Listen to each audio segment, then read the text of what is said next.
L'histoire se déroule dans l'ancienne Égypte pendant le Nouvel Empire. L'époque où Ramsès II était au sommet du pouvoir et où la prospérité matérielle était à son apogée.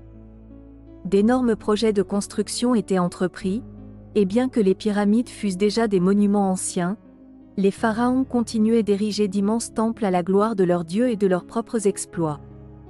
Chaque jour est un rituel lié au Nil, source de subsistance et de prospérité, et des croyances religieuses profondes où la vie est éternellement enracinée. Anouket est une fille de 13 ans, fille d'un scribe renommé de Thèbes. Curieuse, intelligente, elle rêve de suivre les traces de son père, même si la société égyptienne de l'époque réserve de tels rôles aux hommes.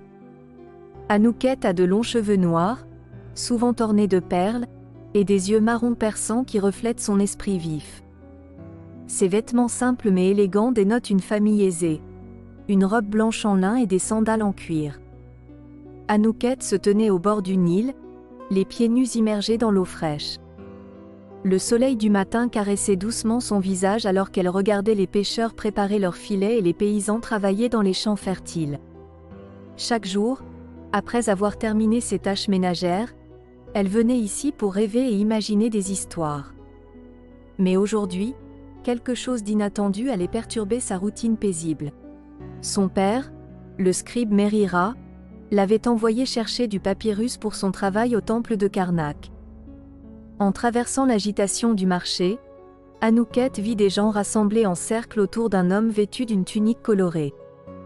Il tenait dans ses mains quelque chose d'alléchant, quelque chose qu'Anouket n'avait jamais vu auparavant. Elle se joignit aux spectateurs, les poussant pour mieux voir. L'homme parlait d'une voix profonde et mystérieuse, racontant l'histoire d'un trésor perdu depuis longtemps quelque part dans le désert, appartenant à une reine oubliée.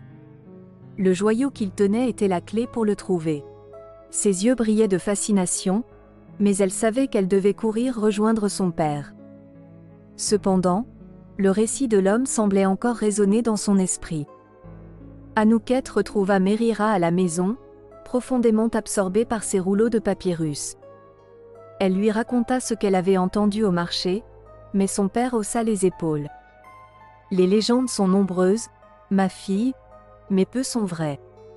Concentre-toi sur tes études et laisse les trésors aux rêveurs.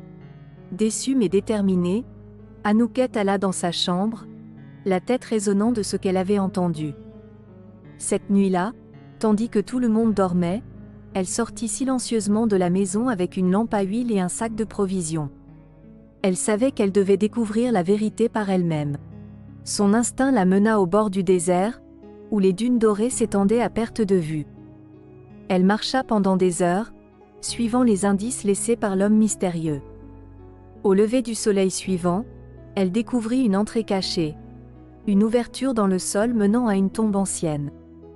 Son cœur battait la chamade alors qu'elle descendait prudemment, la lampe à la main éclairant des murs ornés de hiéroglyphes. Le passage se terminait par une chambre pleine de trésors scintillants. Mais ce qui attira son attention était un sarcophage doré magnifiquement décoré. Anouket s'approcha et lut l'inscription. Il s'agissait du corps de la reine Néférure, une souveraine dont les exploits avaient été effacés de l'histoire. À l'intérieur du sarcophage, elle trouva un rouleau de papyrus qui racontait la véritable histoire de la reine et sa connexion au trésor. Émerveillée, Anouket savait qu'elle devait partager cette révélation avec le monde.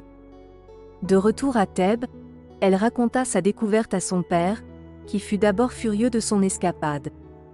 Cependant, après avoir vu le papyrus et écouté le récit passionné de sa fille, il réalisa l'importance de ce trésor historique.